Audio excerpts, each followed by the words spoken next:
So hello positive people, welcome to another video. तो इस video में अपन क्या बात करने वाले हैं, ये है अपना फ्लूइड स्टैटिक्स का सेकंड वीडियो। ठीक है, तो देखो अपन वो वाली सीरीज कर रहे हैं जिसमें अपन 10 से 15 मिनट के सारे वीडियो, इतने सारे वीडियोस बनाएंगे। एक चैप्टर के 10 से 15 मिनट के बहुत सारे वीडियोस, मतलब टॉपिक वाइज वीडियोस आने वाले हैं। तो इस बार अपन जो है प्रेशर एंड पास्कल्स लॉ के बारे में डिस्कस करने वाले हैं। तो ठीक है, सबसे पहले अपने पास आता है प्रेशर। तो प्रेशर क्या होता है, तो अगर मान लेता हूं कि एक जो है मेरे पास है ये 1 मीटर पर स्क्वायर का एरिया है, इसका कितना 1 मीटर स्क्वायर का एरिया है। ये क्या है, एक शीट है मान लेता हूँ। ठीक ठीक, तो मतलब एरिया 1 है इसका।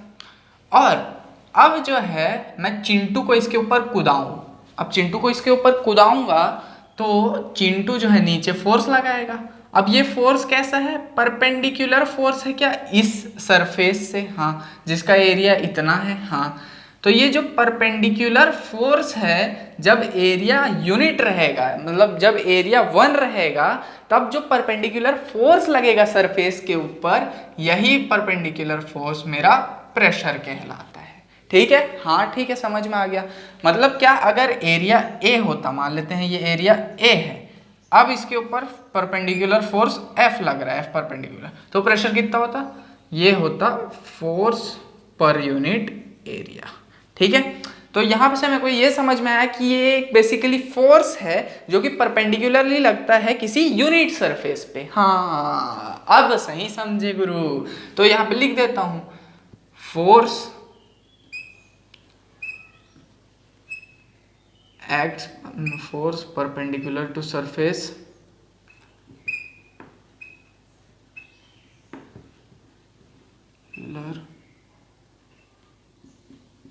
to surface have unit area, having unit area, having unit area। ठीक है, इतना तो समझ आ गया क्या चीज़ है ये इसका फॉर्मूला होता है। तो इस फॉर्मूला के बेस पे P इज इक्वल्स टू मैं लिखा F/A। हमेशा याद रखेंगे फोर्स परपेंडिकुलर वाला ही लेना। अगर मान लेते हैं मैं यहाँ से एक फोर्स लगाता और अब प्रेशर पूछता, तो अब कोई प्रेशर नहीं बनता इसके ऊपर। ठीक है, क्योंकि ये परपेंडिकुलर फोर्स नहीं है, ये पैरेलल फोर्स है। तो हमेशा परपेंडिकुलर फोर्स ही लेंगे इसमें। ठीक है ठीक है, तो SI यूनिट क्या होता है इसका, SI यूनिट होता है न्यूटन पर मीटर स्क्वायर। ठीक है, डायमेंशन क्या होता है, डायमेंशन तो ये होता है ML इनवर्स T-2 इसका डायमेंशन है। ठीक है, ये स्केलर है कि वेक्टर है, तो देखो यार ये जो है स्केलर क्वांटिटी में आती है, तो ये है स्केलर, इसका कोई डायरेक्शन नहीं होता।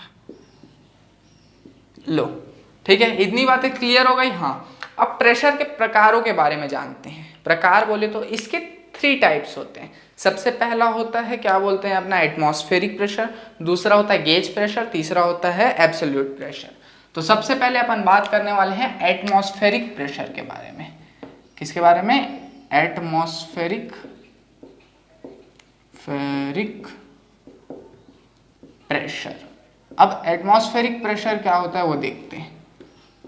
एक सेकेंड, एटमॉस्फेरिक प्रेशर से पहले मैं एक चीज़ बता देना चाह रहा हूँ कि इसका, इस प्रेशर का SI यूनिट न्यूटन पर मीटर स्क्वायर होता है और पास्कल होता है, मतलब पास्कल भी बोल सकते हैं।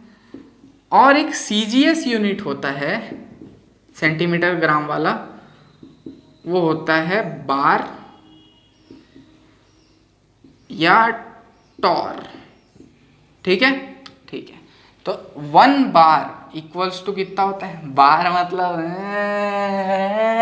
बेटे नहीं भाई, वो वाला बार नहीं है। 1 bar is equals to 10⁵ pascal, या फिर 1 torr is equals to 133 pascal.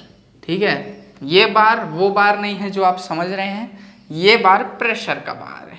ठीक है ठीक है, और 1 torr is equals to 133 pascal होता है। ठीक है, अब एटमॉस्फेरिक प्रेशर की बात करते हैं। तो एटमॉस्फेरिक प्रेशर क्या होता है, देखो मान लेते हैं मैं एक लिक्विड लिया इस वेसल में। हाँ, अब इसके ऊपर, लिक्विड के ऊपर कोई प्रेशर लग रहा है क्या, दिख तो नहीं रहा है, नहीं दिख नहीं रहा है इसका मतलब ये नहीं है कि है नहीं, दिख तो मुझे तुम्हारा फ्यूचर भी नहीं रहा है, क्या उसका मतलब ये नहीं है, ये है क्या कि तुम्हारा फ्यूचर नहीं है, तुम्हारा फ्यूचर है, बहुत ज्यादा ब्राइट है, ठीक है। दिखते तो प्लैनेट्स भी नहीं है, तो उसका मतलब ये थोड़ी है कि वो वहां नहीं है।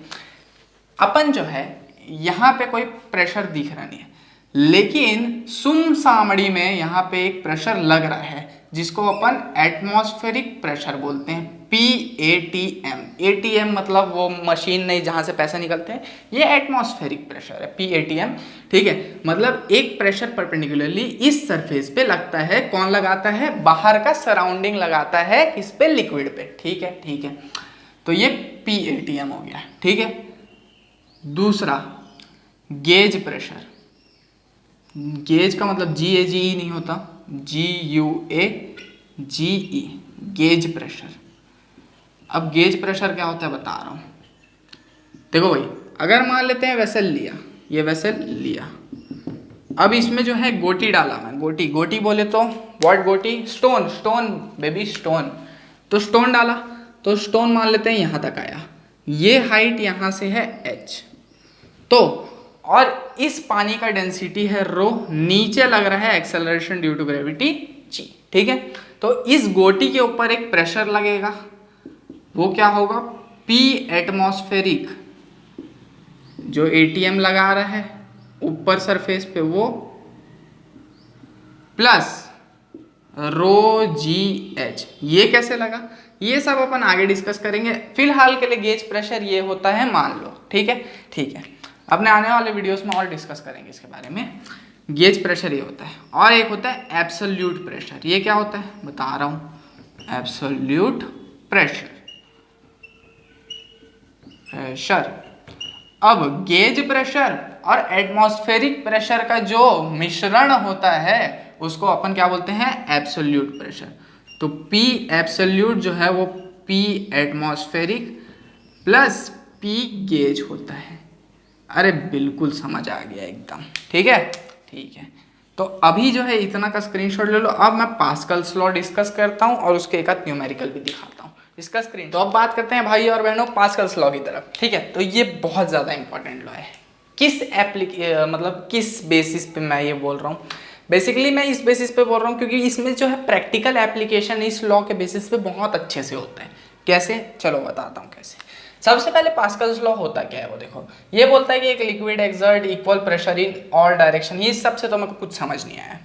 मान लेता हूँ मैं एक जो है खांचा लेता हूँ ऐसा टाइप का और ऐसा टाइप का, यहाँ लगाता हूँ एक पिस्टन, यहाँ लगाता हूँ एक पिस्टन, ठीक है। बाकी जगह मैं क्या भर दिया, लिक्विड भर दिया पूरा, ये लिक्विड है पूरा, ठीक है। जैसे ही मैं यहाँ पे प्रेशर लगाया P1, तो इस प्रेशर P1 के कारण से क्या इसके भी ऊपर भी कोई प्रेशर पड़ेगा, हाँ मान लेते हैं इसके ऊपर P2 प्रेशर पड़ रहा है। तो ये जो P1 प्रेशर है और ये जो P2 प्रेशर है जो दूसरे वाले क्या बोलते हैं अपने इस पे पिस्टन पे पड़ रहा है, ये दोनों प्रेशर्स इक्वल रहेंगे। ये कौन बोलता है, पास्कल भैया बोलता है, ठीक है। मतलब पास्कल सर ने हमको ये बताया कि P1 is equals to P2 होने वाला है। अगर मैं दो पिस्टन्स के बीच में लिक्विड लूँ, उसके बाद मैं एक पे प्रेशर P1 लगाऊं, दूसरे पे मान लेते हैं P2 प्रेशर लगता है, तो जो प्रेशर P1 और P2 है वो इक्वल होने वाले हैं। मतलब यहाँ भी P लगेगा और यहाँ भी P लगेगा। मतलब क्या बोल सकते हैं, मान लेते हैं ये एरिया A/2 है और ये है एरिया A। अब A एरिया पे मैं प्रेशर P1 लगा रहा हूँ, तो कितना फोर्स लगाना पड़ रहा होगा मेरे को, F लगाना पड़ रहा होगा। और यहाँ कितना फोर्स लग रहा होगा, 2F लग रहा होगा। Pressure equal to force upon area होता है ना, तो एक सेकेंड, फोर्स अपॉन एरिया। यहाँ अगर F फोर्स लगाना पड़ रहा होगा तो यहाँ है एरिया 2, तो यहाँ F/2 फोर्स लगेगा ऑटोमेटिकली यहाँ पे, ठीक है, ठीक है। इतना तक तो मेरे को समझ में आ गया। क्या अब मैं जो बताया उसका कोई प्रूफ भी है, हाँ। तो मान लेते हैं एक खांचा है, कैसा टाइप का खांचा, एक ऐसा टाइप का खांचा है,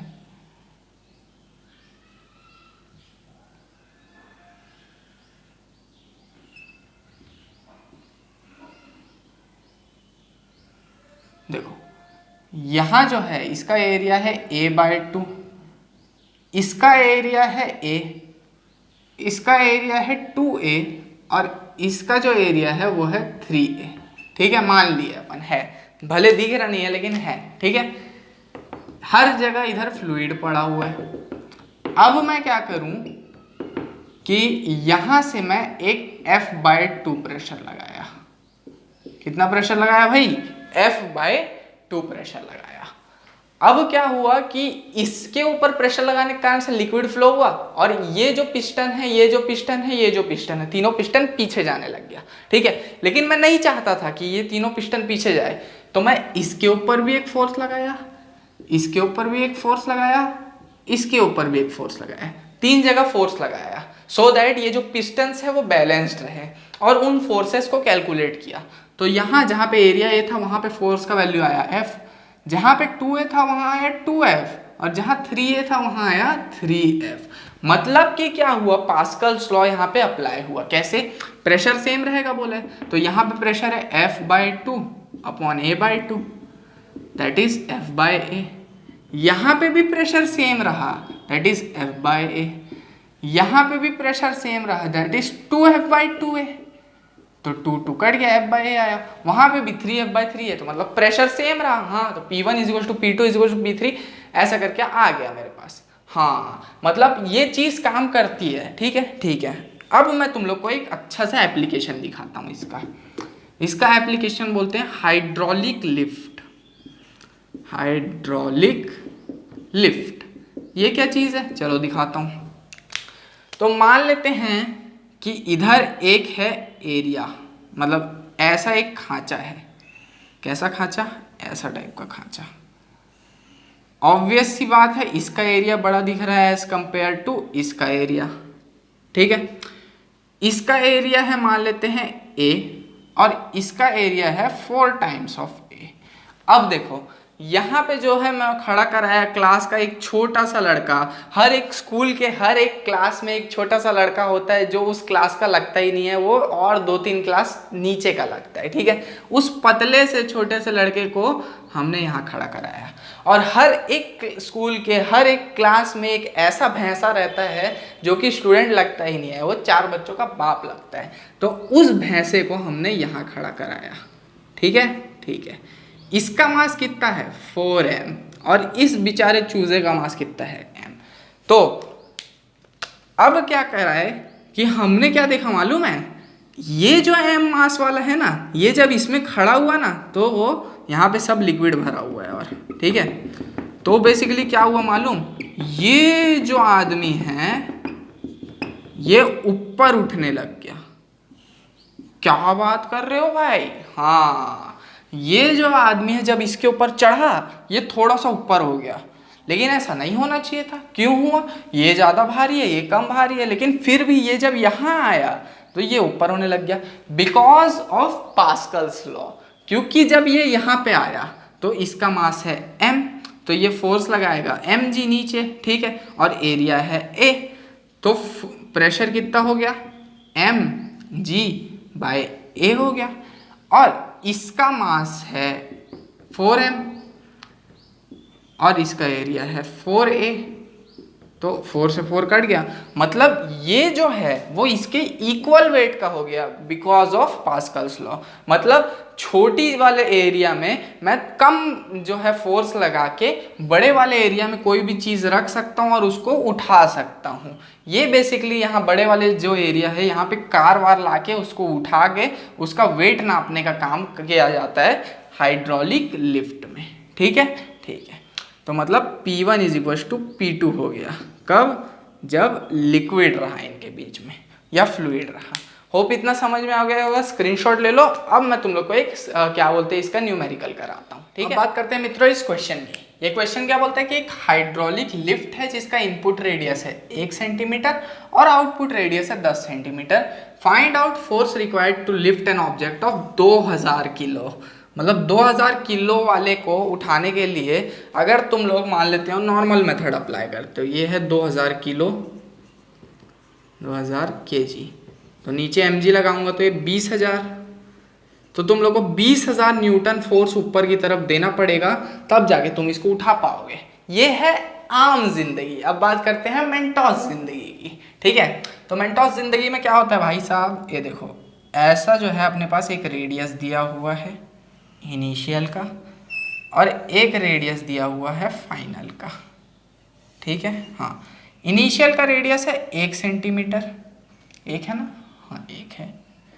फाइनल का रेडियस है 10 सेंटीमीटर, ठीक है। यहाँ से अपन 2000 किलो ऐड कर देते हैं, ठीक है। अब क्योंकि पास्कल लॉ लगने वाला है तो P1 is equal to P2 होगा क्या, हाँ। अब P1 के चक्कर में मान लेते हैं मैं यहाँ से फोर्स दिया F इनिशियल, और इसका एरिया जो है वो है A इनिशियल, तो F initial upon A initial is equal to, यहाँ पे जो ऊपर फोर्स लगेगा वो है F final upon A final, हाँ। अब ये जो F फाइनल है वो कितना है, वो है 20,000 न्यूटन है, ठीक है। तो F फाइनल की वैल्यू मेरे को पता है कितनी है, 20,000 न्यूटन। कैसे पता चला, mg लगा के, 2000 किलो का है इंटू जी 10 होता है तो 2000 न्यूटन लगा दिया, ठीक है। तो यहाँ पे मेरे को F फाइनल का वैल्यू मिल गया, ठीक है, इतना लगने वाला है। तो इनिशियल प्रेशर फाइंड करना है, तो F initial is equal to F final है 2000, नहीं मतलब 20,000, सॉरी 20,000 अपॉन एरिया फाइनल किसका है, कितना है इसका, वो है पाई आर स्क्वायर, आर कितना है 10, तो 10 का स्क्वायर हो जाएगा यहाँ पे, इनटू एरिया इनिशियल कितना हो जाएगा, पाई आर स्क्वायर, आर की जगह 1 ले लूँगा क्योंकि यहाँ इनिशियली रेडियस 1 है तो 1 का स्क्वायर हो जाएगा।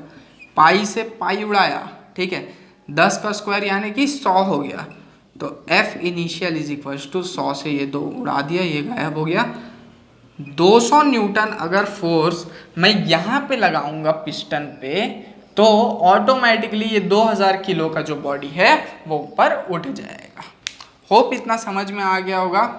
इसका स्क्रीनशॉट ले लेंगे और नीचे सब्सक्राइब का बटन है उसको दबा देंगे, इसके बाद ही जाएंगे, ठीक है, ठीक है, स्क्रीनशॉट मार लो।